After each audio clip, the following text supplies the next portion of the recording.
দুজনের জীবনের শুরুটা হয় সীমাহীন ভালোবাসা দিয়ে। জীবনের এই যাত্রাপথে মেয়েটি তার প্রিয় সঙ্গীকে হারিয়ে ফেলে, আর এখন সে যে কোনো মূল্যে তাকে ফিরে পেতে চায়। সে ছেলেটির বীর্য কালেক্ট করে, তার সাথে আরও বিশেষ কিছু মেডিসিন যুক্ত করে সে এটা তার গর্ভে ধারণ করে। কিছু মাস পরে বাচ্চার জন্ম হয়। দিনের পরে দিন দেখতে দেখতে বাচ্চা বড় হয়ে যায়। সে তার পেটের সেই সন্তানকে দিয়েই তার শারীরিক চাহিদা পূরণ করে। হ্যালো বন্ধুরা, বলছিলাম 2010 সালে রিলিজপ্রাপ্ত ওমড মুভিটির কথা। চলুন তাহলে শুরু করা যাক আজকের ভিডিও, আর আপনাদের সাথে এক্সপ্লেন করব এই মুভিটির বিস্তারিত ঘটনা। হ্যালো বন্ধুরা, welcome to Bong movie story. এখানে বিশ্বের বিভিন্ন ভাষার রহস্য, রোমাঞ্চ, অ্যাডাল্ট, হরর থ্রিলার মুভি ডিটেইলে এক্সপ্লেন করা হয়, যার প্রতিটি গল্প তোমাকে নতুন করে ভাবতে শেখাবে। মুভির প্রথমেই আমরা রেবেকা ও টমিকে দেখতে পাই, যারা দুজনেই কিনা একে অপরের খুব ভালো বন্ধু ছিল। তাদের বাসা পাশাপাশি হওয়ায় তারা দিনের বেশ অনেকটা সময় একসাথে কাটাতো, একসাথে খাওয়া দাওয়া করতো, একসাথে খেলাধুলা করতো। এই সব কিছু মিলিয়ে তারা দুজনার খুবই ভালো বন্ধু ছিল। আর তাদের ভিতরে এক সময় মায়ার ভালোবাসা জন্ম নেয়। একে অপরকে না দেখে থাকতেই পারতো না। সময় পেরোতে থাকে, পরিস্থিতি বদলাতে থাকে। একদিন খবর আসে রেবেকার মায়ের নতুন চাকরি জাপানে হয়েছে, তাই তাদের পুরো ফ্যামিলি সহ জাপানে শিফট করতে হবে। এই কথাটা আমি যখন জানতে পারি তখন তার খুবই মন খারাপ হয়। সময় গড়িয়ে সেই দিন চলে আসে, যেই দিন রেবেকা ও তার পুরো ফ্যামিলি জাপানে চলে যাবে। এজন্য রেবেকা ও টমি একে অপরকে জড়িয়ে ধরে খুবই কান্না করে এবং বলে, আমি সারা জীবন তোমার জন্য অপেক্ষা করব। আর সেও তাকে বলে, আমিও তোমাকে কখনো ভুলবো না। তখনই রেবেকার পুরো ফ্যামিলি সহ তারা জাপানের উদ্দেশ্যে রওনা করে এবং চলে যায়। সিন কাট হয়, 12 বছর পেরিয়ে গেছে। রেবেকা তার পড়াশোনা শেষ করে এখানে ফিরে আসছে। রেবেকা তাদের পুরনো বাসায় জিনিসপত্র রেখে সে সরাসরি টমির বাসায় চলে যায়। আর সেখানে গিয়ে সে টমিকে দেখতে পায় না। টমির মায়ের সাথে তার দেখা হয়। তার মা তাকে বলে টমি এখানে থাকে না। রেবেকা তার মার কাছ থেকে টমির নতুন ঠিকানা নিয়ে সেখানে চলে যায়। টমির বাসায় গিয়ে সে দরজার সামনে দাঁড়িয়ে ডাকাডাকি করলে কেউ ভিতর থেকে সাড়া দেয় না। তখন সে ভিতরে প্রবেশ করে দেখতে পায় সেখানে একটি মেয়ে শুয়ে রয়েছে। তখনই টমি ওয়াশরুম থেকে বেরিয়ে আসে। কিছুটা মুহূর্ত একে অপরের দিকে তাকিয়ে থাকে, আর তারা দুজনকে চিনতে পেরে যায়। তাদের দেখা অনেক বছর পর হওয়ায় তারা খুবই খুশি ছিল। তারা টেবিলে বসে একে অপরের সাথেই কথা বলে যাচ্ছিল। আর তখন পাশে থাকা সেই মেয়েটি বিরক্ত বোধ করে, আর সে ওখান থেকে উঠে চলে যায়। রেবেকা টমিকে জিজ্ঞেস করে ওই মেয়েটি কে ছিল। টমি তাকে বলে, ওর সাথে আমার কালকেই দেখা হয়েছে, আর ওকে আমি ঠিকঠাক মতো চিনিও না। তারা দুজনেই তখন খুবই ভালো সময় পার করছিল। একদিন তারা বাসায় এসে একে অপরের সাথে খুবই ক্লোজ হয়ে যায়, আর তারা ইন্টিমেট হয়। আর এরপরে তারা দুজনেই ভাবে এবার তারা বিয়ে করে নিবে। আর অন্যদিকে আমরা জানতে পারি টমি একটি মানুষ ক্লোন করার কোম্পানিতে কাজ করে, যেখানে মানুষের বীর্য দিয়ে তার মতোই হুবহুব ডুপ্লিকেট একটি মানুষ তৈরি করা যাবে। আর সে রেবেকাকে বলে, আমার মতো আরও একজন মানুষ তৈরি করা সম্ভব, কারণ তার বীর্য ওই কোম্পানির একটি ল্যাবে রাখা রয়েছে। একদিন তারা দুজনেই ঠিক করে তারা দূরে কোথাও বেশ কিছুদিনের জন্য ঘুরতে যাবে। তাই তারা নিজেদের জিনিসপত্র গুছিয়ে গাড়িতে তুলে নেয়। তারা রাস্তায় একে অপরের সাথে গল্প করতে করতে খুব ভালোভাবেই যাচ্ছিল। তখনই রেবেকা টমিকে গাড়ি থামাতে বলে, আর সে প্রকৃতির ডাকে সাড়া দিতে গাড়ি থেকে নেমে যায়।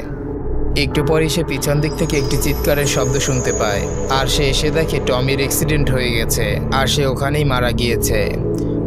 এরপরে দীর্ঘ প্রায় 1 বছর কেটে যায়। সে এখনও টমিকে ছাড়া কিছুই ভাবতে পারে না।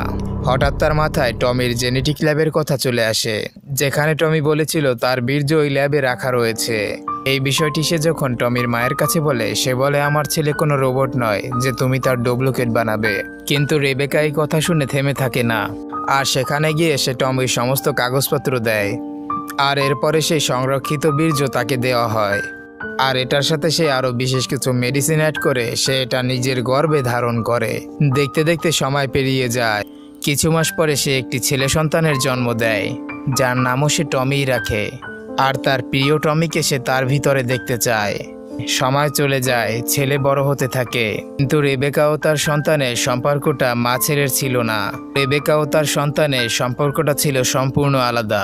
এখন বাচ্চা টমেরও একটি মেয়ে ফ্রেন্ড হয়, যেমনটা রেবেকার ছোটবেলায় টমের সাথে হয়েছিল।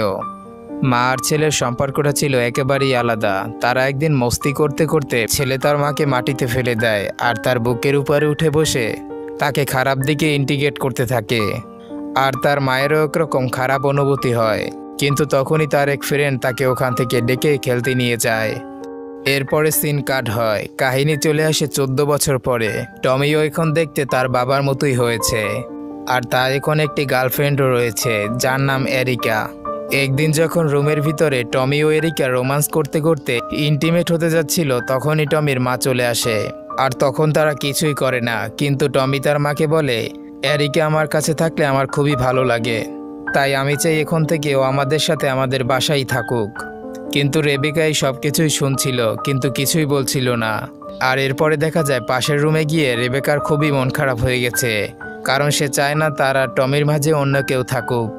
একদিন টমি ও এরিকা মজা করতে করতে তার মায়ের কাছে চলে আসে, আর টমি তখন গিয়ে টমি রেবেকার টি শার্টের নিচে মাথা ঢুকিয়ে খুব মাস্তি করছিল। আর রেবেকার কাছেও এটা ভালো লাগছিল, তাই রেবেকাও এতে কোনো বাধা দেয় না। কিন্তু এই সমস্ত কিছু এরিকার একদমই পছন্দ হচ্ছিল না, তাই সে ওখান থেকে চলে যায়। একটু পরেই টমির দাদি ওখানে চলে আসে, আর টমি তাকে দেখে বলে, আমার কেন মনে হচ্ছে আমি আপনাকে আগেও দেখেছি।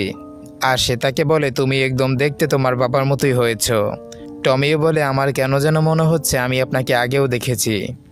আর আপনি কীভাবে আমার বাবার কথা জানেন? আমার মা তো আমাকে আমার বাবার কথা কিছুই বলে না। এই সমস্ত কিছু নিয়ে তার মাথার ভিতরে একটু ঘুরপাক খাচ্ছিল। আর এই বিষয়ে সে যখন তার মায়ের কাছে জিজ্ঞেস করে, তখন তার মায়ে কিছুই বলছিল না। তাই সে বাসার ভিতরে খুবই রাগ করে। আর এরিকা যখন তাকে থামানোর চেষ্টা করছিল, তখন সে এরিকার কথাও শুনে না। আর এটা দেখে এরিকা ওখান থেকে চলে যায়। আর টমিও এখন আরও রেগে যাচ্ছিল। এটা দেখে রেবেকা তাকে শান্ত করে, আর এই সমস্ত কিছু বিষয় তাকে খুলে বলে, তার বাবা কিভাবে মারা গেছিল আর তাকে কিভাবে জন্ম দেওয়া হয়েছে। আর তাকে এটাও বলে, তুমি তোমার বাবার একটি কোলন অর্থাৎ ডুপ্লিকেট। আর এই সমস্ত কিছু শুনে টমি আরও লেগে যায়, আর সে তার মাকে বলে, তুমি আমাকে কেন এভাবে জন্ম দিয়েছো? তোমার স্বাদ মেটানোর জন্য? তাহলে আসো তোমার স্বাদই পূরণ করি। এটা বলে সে তার মাকে বিছানায় ফেলে দেয়, আর তার সাথে ওখানে ইন্টিমেট হয়। আর তার মাও এতে কোনো প্রতিবাদ করে না। আর এই সমস্ত কিছু হয়ে যাওয়ার পরে টমি যখন বুঝতে পারে সে তার মায়ের সাথে খারাপ কাজ করে কত বড় ভুল করে ফেলেছে, তখন তার নিজের ভিতরেই খুবই খারাপ লাগছিল। তাই সে সিদ্ধান্ত নেয় সে এই বাসা ছেড়ে চিরজীবনের জন্য চলে যাবে। আর মুভিটির লাস্ট সিনে দেখানো হয় টমি ওই বাসা ছেড়ে চলে যাচ্ছে, আর তার মা অর্থাৎ রেবেকাও তাকে আটকায় না।